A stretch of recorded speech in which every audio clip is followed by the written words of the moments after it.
The heavy wooden doors of the conservatory shut out the noise of the busy city streets outside, but they could not shut out the feeling of dread that settled in the pit of her stomach as she walked down the long hallway. The floors were polished to a mirror shine, reflecting the high ceilings and the oil paintings of old composers who stared down with stern judgment. This was a place of silence and discipline, where the air smelled of wax and old dust, and where the students walked with a quiet arrogance that came from knowing they were the best among the best. They wore tailored clothes and carried expensive leather instrument cases, and they spoke in low voices about the difficult pieces they were mastering for the upcoming exams. None of them looked at her as she passed because in their eyes she was invisible, or perhaps she was just a smudge on the perfect canvas of their world. She was just a girl from the wrong side of the river who had no business walking on these expensive floors. She clutched her worn backpack straps tighter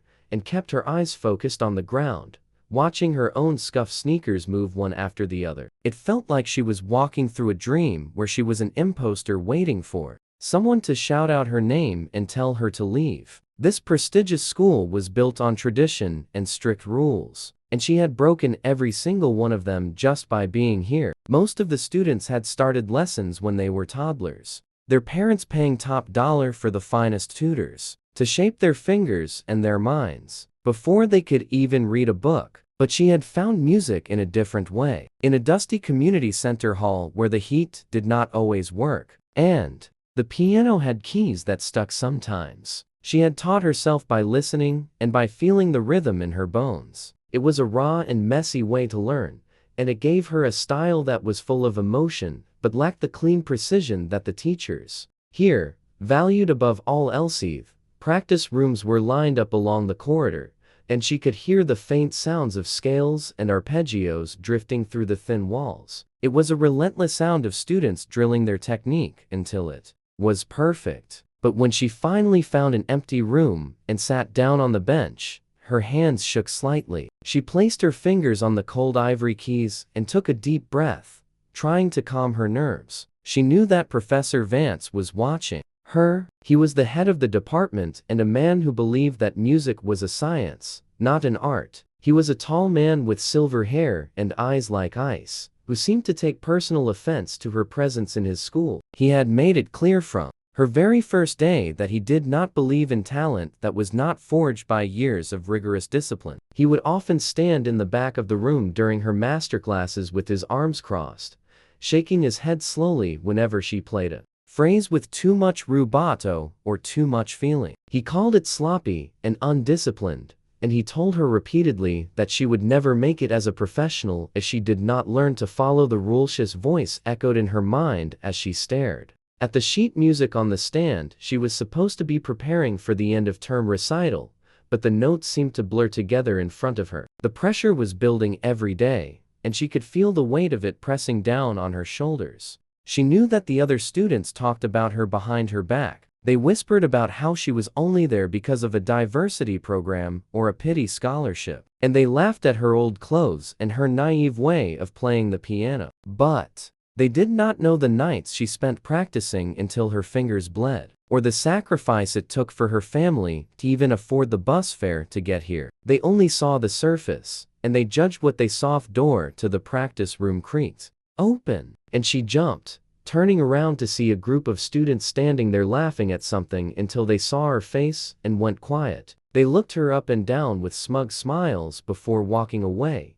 leaving the door open to let the cold hallway air in. She felt a flash of anger, but it was quickly replaced by a deep sense of hopelessness. She wondered if Professor Vance was right. Maybe she did not belong here. Maybe she was fooling herself into thinking that she could compete with people who had been preparing for this their entire lives. She touched the keys gently, and a single melancholy note rang out clear and pure in the small room. For a moment, she forgot about the fear and the judgment, and just let her fingers wander, playing a simple melody that she had heard as a child. It was the only time she truly felt like herself. When the music took over, and the strict rules of the conservatory faded away, but the reality came back quickly as she remembered the rumors that were spreading through the school like a wildfire. Word was that Professor Vance was planning something special for the upcoming evaluation. He was tired of seeing her scrape by, and he intended to prove once and for all that she was not good enough to be at this level. The teachers were meeting to discuss the students, and she knew that she was the main topic of conversation. They were planning to test her, not on the music she knew, but on technical exercises that were designed to break her. They wanted to see if she could handle the pressure of a live interrogation, where every mistake would be catalogued and used against her. She felt trapped like a rat in a maze with no way out, and the walls were closing in fast. She packed up her sheet music slowly, the weight of the coming confrontation dragging her down.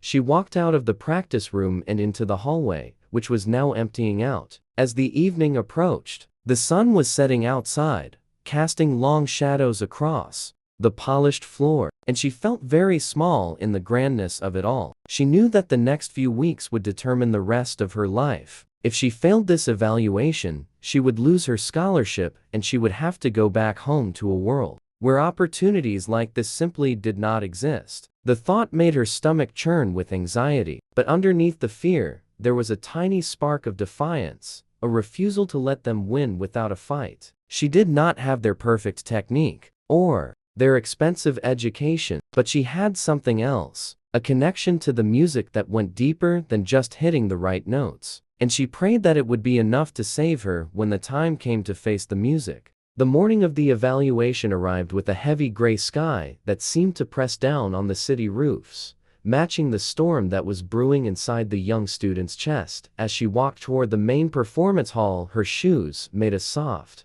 clicking sound on the marble floor. But inside her head, her heartbeat was louder than a drum. She had not slept the night before. Instead, she had stared at the ceiling, wondering if she was strong enough to face what was coming. The double doors at the end of the hallway stood open like the mouth of a giant beast waiting to swallow her whole, and inside the air was cold and smelled of old wood and silence. She stepped onto the stage, and the bright lights blinded her for a moment, making it hard to see the panel of judges sitting in the shadows at the long table below. The atmosphere in the room was tense and unforgiving. Sitting behind the table were 5 professors dressed in dark, formal suits, and they all looked like they had better places to be than watching a scholarship student struggle through an exam. In the middle of the group sat the head of the department, a man known for his icy stare and his refusal to accept anything less than perfection. He did not look up at her. As she walked to the piano, he simply adjusted his glasses and looked down at the papers in front of him as if she did not exist. She sat on the piano bench and adjusted the distance, feeling the smooth, cold wood under her fingers. She waited for the signal to play the concerto she had spent months practicing, but the signal did not come. Instead, the silence stretched on until it became painful. Finally, the head professor stood up and walked to the edge of the stage, his shadow falling over her. He did not ask for the concerto or any of the romantic pieces she loved to play. Instead, he told her in a voice devoid of warmth that they were done listening to pieces that masked her lack of training. He said that today they were going to strip away the music and see the raw technique underneath. With a sharp nod to the other teachers, the test began, and it was nothing like she had expected. One of the other professors called out a sharp command, demanding a complex scale in triplets. With a tricky rhythm that changed every measure, Riche placed her hands on the keys and started. But her fingers were stiff with anxiety, and she fumbled the transition. Almost immediately, the sound of a wrong note echoed through the hall like a crack of thunder, and she saw a few of the professors shake their heads and write something down on their clipboards. She tried to correct herself and keep going, but they did not let her finish before another voice shouted out a different instruction, asking for a series of diminished chords that spanned the entire keyboard, forcing her to stretch her small hands to their breaking point. It was a physical assault on her hands and a mental assault on her focus. They continued this relentless barrage for what felt like an eternity, but was probably only 20 minutes. They threw obscure technical exercises at her that she had never seen in books, calling out strange modulations and demanding she sight-read patterns that made no musical sense. They were not testing her artistry, they were testing her endurance and her ability to follow orders under pressure. Sweat beaded on her forehead and dripped down her face, making her vision blur. Her hands began to cramp, and she felt a hot wave of shame wash over her as she stumbled through the exercises. She was playing badly, and she knew it, and she could feel their satisfaction radiating from the tablet. Whispers started, then low murmurs that she could not hear completely, but she could see the professors exchanging looks and nodding at one another. They were confirming what they already believed, that she was a fraud who did not belong in their school. The head professor remained standing watching her with a look of cold pity as she gasped for breath, trying to keep up with the impossible demands. She felt small and exposed, like a plant that had been uprooted and left in the sun to wither. She wanted to run off the stage and hide, but she forced herself to keep moving, her fingers over the keys, even though every note sounded wrong to her ear. Suddenly, the head professor held up his hand, and the room fell silent. He walked up the steps of the stage and approached the piano, his footsteps heavy and deliberate. He stood right next to the bench and looked down at her with eyes that held no kindness. He told her that this display was pathetic and that it proved she lacked the discipline to be a real pianist. He said that her sloppy, self-taught methods were a dead end, and that she had wasted the school's time and resources. His words were harsh, and they cut deep, hitting the insecurities she had carried since she first walked through the door. She looked up at him, expecting to be dismissed, sent away in disgrace. But he had one final cruelty in store. He said that he wanted to give her one last chance to prove that she had a soul for music before they sent her away for good. He leaned over the piano and reached inside to hold down the damper pedal with his hand, effectively silencing the strings before they could fully vibrate. He told her that ears could be tricked by speed and eyes could be fooled by movement, but the heart could not. Lee struck a single low C note with his other hand. It was a deep, resonant sound that seemed to vibrate through the floorboards and hang in the air like a dark cloud. He told her to finish the story of that note. He said that if she could not find the music in the silence that followed, then she had no business ever touching a piano again. He stepped back into the shadows and crossed his arms, leaving her alone on the vast stage. With the fading sound of that one single note echoing in her ears, the entire room held its breath, waiting for her to fail. The heavy silence filled the large hall like a thick fog pressing against her ears. The low note that the professor had played was still ringing in her mind, even though the physical sound had faded away quickly. He stood there with his arms crossed, watching her like a hawk waiting for a mouse to make a wrong move. She felt paralyzed. Her fingers hovered over the keys, but they felt heavy and numb, like they did not belong to her anymore. The eyes of the other judges were burning into her back, and she could sense their smugness. They expected her to fail. They expected her to either play a ridiculous scale to try to impress them, or to burst into tears and run off the stage. But she did neither. She just sat there, breathing slowly, trying to find the ground beneath her. Feach thought about her journey and all the reasons why she was sitting on that hard bench. She remembered the tiny apartment where she grew up and the noise of the street outside her window at night. She remembered how music used to be her escape, a place where she could go when the world felt too loud and too unfair. It was never about hitting the right notes for her. It was always about the feeling behind the notes, the way a melody could lift a heavy weight off her chest or make her feel understood when no one else did. She closed her eyes and shut out the bright stage lights and the imposing figure of the professor. She shut out the fear of losing her scholarship and the shame of being judged. She let herself fall back into that safe place inside her mind, where only the music existed. Slowly, the ghost of that deep, low C note began to resonate in her imagination again. She heard it not just as a sound, but as a feeling, a vibration in her chest, a story that was not finished yet. She moved her right hand and gently pressed down on a single key. It was a soft high note that floated above the memory of the low note, like a bird flying over a dark ocean. The sound was delicate and clear, and it seemed to hang in the air forever. She did not rush. She waited for the sound to breathe before she touched another key, and then another. She was building a melody that was simple and heartbreaking, a story of longing and hope that spoke directly to the heart. without needing fancy tricks or fast fingers. The professors at the table began to shift uncomfortably in their seats. They were used to hearing loud, fast, banging, technical exercises that showed off skill and precision. This was different.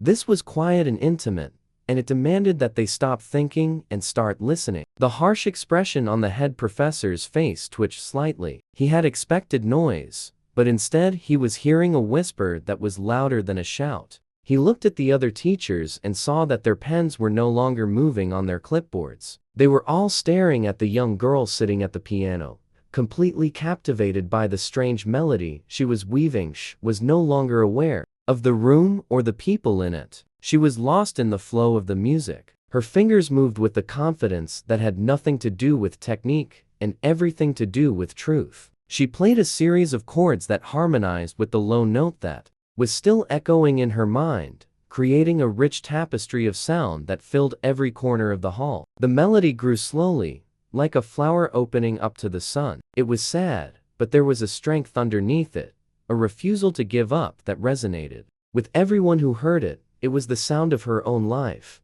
the struggles she had faced and the dreams she held close to her heart. Tension in the room had changed completely. The air that had been thick with judgment and hostility was now heavy with emotion. The impossible challenge had backfired on the professor because he had asked her to finish the story of a note, and she was telling a story that none of them would ever forget. She took a deep breath, and her hands moved higher up the keyboard, the music becoming brighter and more urgent as she reached the middle of her story. She was not just playing notes anymore. She was pouring her soul out into the open, and the piano was singing for her. The melody that she was creating began to grow stronger and more complex, like a river that had been held back by a dam, suddenly breaking free. She was not just playing notes anymore. She was weaving a tapestry of sound that told the story of her life. The people listening in the hall could hear the struggle in the lower registers and the hope in the higher notes. It was a conversation that did not need any words. Her fingers moved across the keys with a fluid grace that seemed impossible.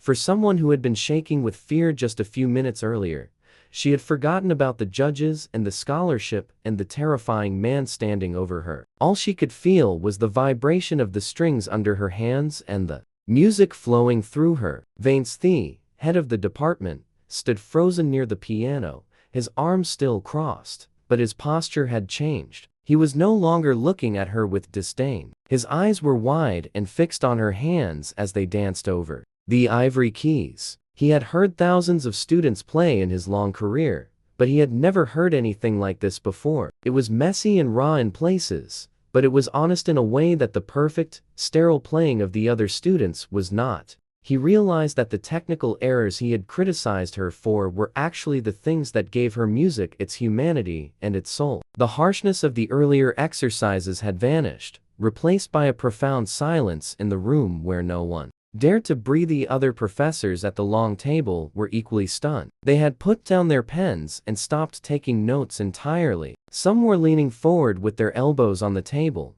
completely absorbed in the sound. Others were sitting back with their eyes closed, letting the wash of emotion carry them away.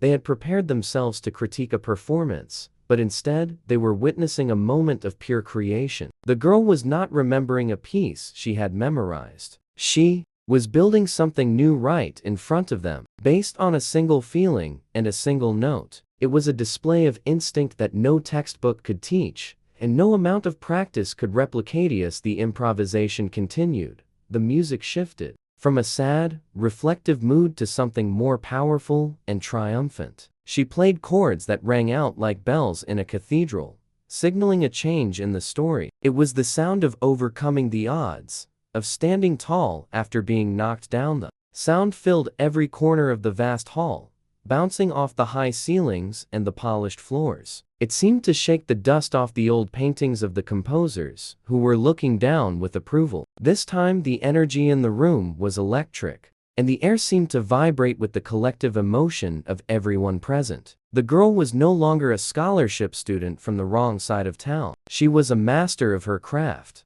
commanding the space with nothing but her talent. She took the melody higher and higher, building the tension like a climber ascending a steep mountain. The music became faster and more intricate, her fingers blurring as they found the right spaces between the keys. The listeners could feel their own heart rates rising in sync with the rhythm. She was building a tower of sound that reached toward the sky. And just when it seemed like the music could not get any more intense, she began to bring it back down. She slowed the tempo and softened the volume, guiding the melody back toward the earth. It was a gentle descent, like a bird gliding down to land after a long flight. She was preparing to finish the story that the professor had started with his cruel Shalengith. Silence in the hall became absolute. As she reached the final moments of the piece, the audience knew that she was about to resolve the tension, but they did not know how she would do it. She had already defied their expectations in so many ways that they were holding their breath, waiting for the final move. Her left hand moved down to the low end of the keyboard, searching for the note that had started it all. She found the deep, low C with precision and certainty. She hovered her fingers for a heartbeat, creating a moment of anticipation that felt like it lasted forever. Then she struck the key with a firmness that echoed the professor's first note, but with a completely different meaning. The note rang out clear and resonant. But this time it was not a sound of loneliness. It was a sound of completion and victory. She played a gentle chord above it to seal the moment, and then she lifted her hands off the keys and placed them gently in her lap. The reverberation of the piano hung in the air for a long time, fading slowly until the room was completely quiet again.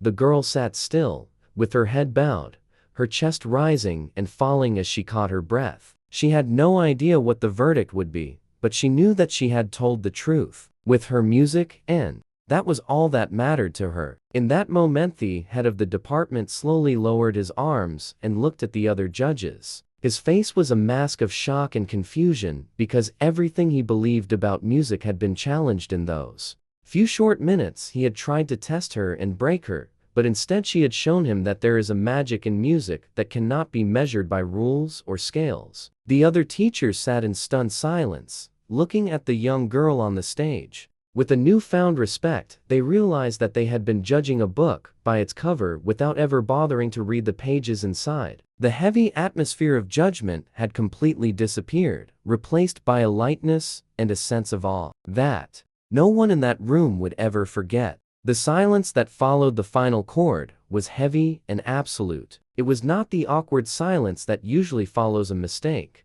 but the profound stillness that comes after witnessing something truly extraordinary. The girl sat with her hands resting in her lap, looking down at the keys while her chest heaved slightly from the effort she had just put into her playing. She was afraid to look up because she did not know what she would see on the faces of the people who held her future in their hands. She expected them to whisper or to clear their throats or to immediately criticize her technique again. But the hall remained perfectly quiet, as if everyone was holding their breath. At the same time, the head of the department slowly lowered his arms and unfolded them. His usual posture of defense and judgment had completely melted away. He stared at the young student with a look of utter disbelief. His mind was racing to process what he had just heard. For years, he had taught students to play with precision and to follow the rules of the great composers who came before them. But in those few minutes, this girl had broken all of his rules.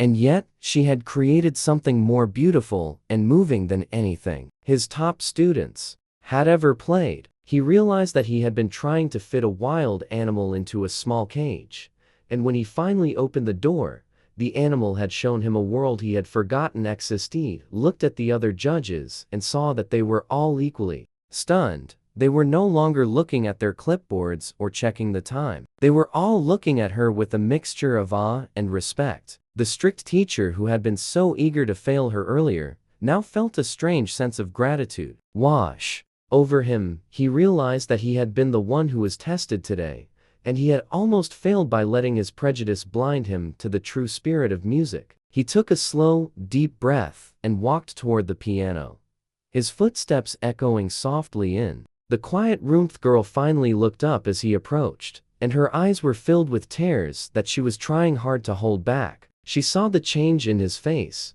and for the first time since she had entered the school, she did not see an enemy. She saw a human being who had been touched by her music. The professor stood in front of her, and he did not speak for a long time. He simply looked at her with a gentle expression that no one in that room had ever seen on him before. Then he did something that shocked everyone present. He bowed his head slightly to her in a silent gesture of acknowledgement and respect. It was a moment that shifted the balance of power completely. Leo straightened up and addressed the room. But his voice was much softer than it had been earlier. He told the other teachers that there was nothing more to discuss, because they had all just witnessed the rarest thing in the world, which is true talent, born of struggle and instinct. He said that while her technique might need work, her soul was already a master of the instrument. He told her that she had passed the evaluation with honors, and that she would remain at the school on a full scholarship. A wave of murmurs went through the room. But this